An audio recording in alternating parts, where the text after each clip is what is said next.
Yo ratbags, it's Jade. Today I'm covering more Enshrouded. The game's coming out on the 24th of January and I'm going to give you basically a rundown of all the FAQs they've listed in their Discord so you know all the answers, or as much as we know right now.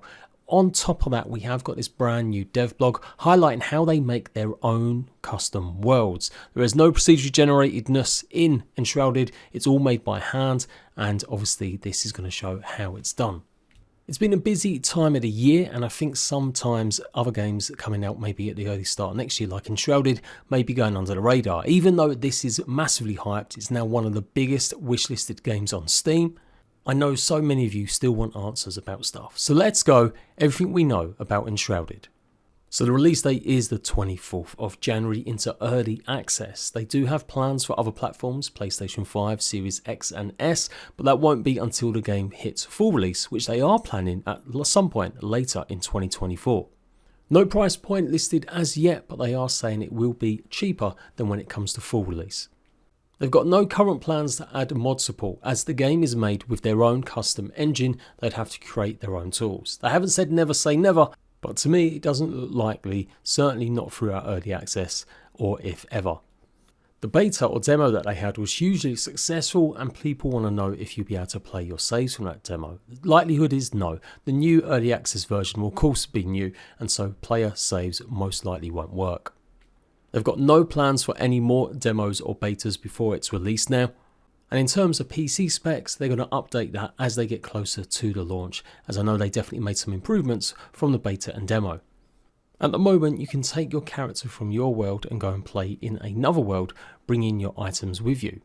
Not 100% sure if that will change for the full release, but it looks like that will remain the same, and so you can join your friend's world, help them out, but you won't necessarily be able to cheese and give them a huge ton of blueprints. You can give them items, but any recipes that you've learned won't necessarily transfer over to your friends just because you visited their world.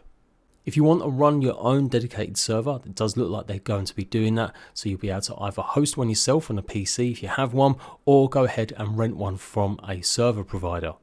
So let's move on to what Enshrouded is, the game itself. 16-player co-op survival RPG fantasy game. You have to survive in a fallen kingdom consumed by an evil fog, the Shroud, fight wild beasts and fearsome bosses, construct grand halls and shape your homestead's terrain, forge your warrior with diverse equipment and a huge open skill tree, venture alone or with allies into the mist to uncover the secrets of the kingdom's downfall. There's going to be no PvP added to the game, as they want to concentrate on the cooperating side of things, and they don't really want to have to deal with griefers and other ideas with PvP. There is more to the story. The fools of the old world ruthlessly mined the earth for magical elixir and unleashed a ruinous fog, the Shroud, and corrupted creatures from the depths. The kingdom was lost, but not before a few remaining warriors were placed in a long dreamless sleep, until such a time they could fight anew. That time has come. And that's how we emerge when you've played the demo or seen some of the trailers or gameplay out of these pods, to then hopefully go and craft new weapons, armors and a little homestead. Currently you won't have to worry about enemies attacking your base, but it is something they might consider during early access depending on feedback from players. Base building is completely 3D voxel, so you can see here how they're actually making and designing a level. That's the kind of mechanics that you've also got. Maybe not to that in depth or lead, but you will be able to basically dig into terrain, make a huge under cave dwelling, a huge under cavern area. You want to live like a hobbit, you can, or build a massive mansion on top of a mountain. Being able to customize the terrain is really cool, and to have it look pretty natural. A lot of the actual base building blends into each other the way the voxels are, so you don't get these kind of ugly little blocks and cubes everywhere. Instead it all just seamlessly blends. There is a comfort system in the game, much like you've seen in others like Valheim, where you will literally gain some extra buffs for maybe food or tiredness, that the more your base is equipped with items and decorations. We'll be running around all sorts of dungeons and points of interest, trying to take on various different enemies as we get lots of different procedurally generated loot.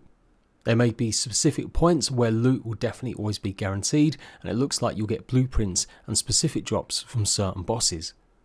Here you can see some of the footage from when I played it on its demo release. I don't think it's going to be that different when it actually hits in January. Of course, there'll be minor improvements and definitely hopefully suggestions from the demo to make things a bit better.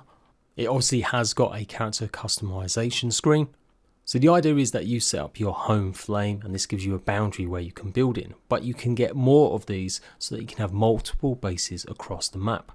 You may have to discover these old kind of ruined altar flames for you to able to get even more, but it's an idea that you'll be able to strive for something and hopefully be able to have even more bases around.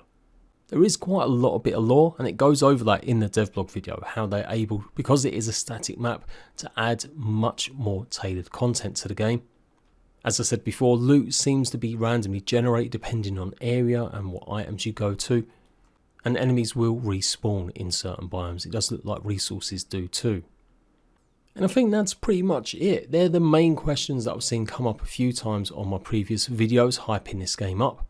I was lucky enough to show the game off on its demo Steam page and working with King Games for a few promo videos. And of course I'll be all over this in January. I think it's going to be one of the biggest survival games next year, and certainly it's going to leave a benchmark for others to follow for the rest of the year. Really looking forward to seeing what other kind of biomes will be added, how they're going to handle kind of loot drops, and whether or not we're going to get really decent types of gear and armor. And basically the loops of going into the Shroud, how's that going to keep being interesting, as I didn't really get too much experience with it, but I'm hoping to see that improved because it did seem just a little bit light. Let me know if you're excited for Enshrouded. If not, what other game are you looking forward to next year then? Hugely busy time the start of the year, so many games coming out in January and February, but I'll be here to cover them all as always. Until next time, ratbags, laters.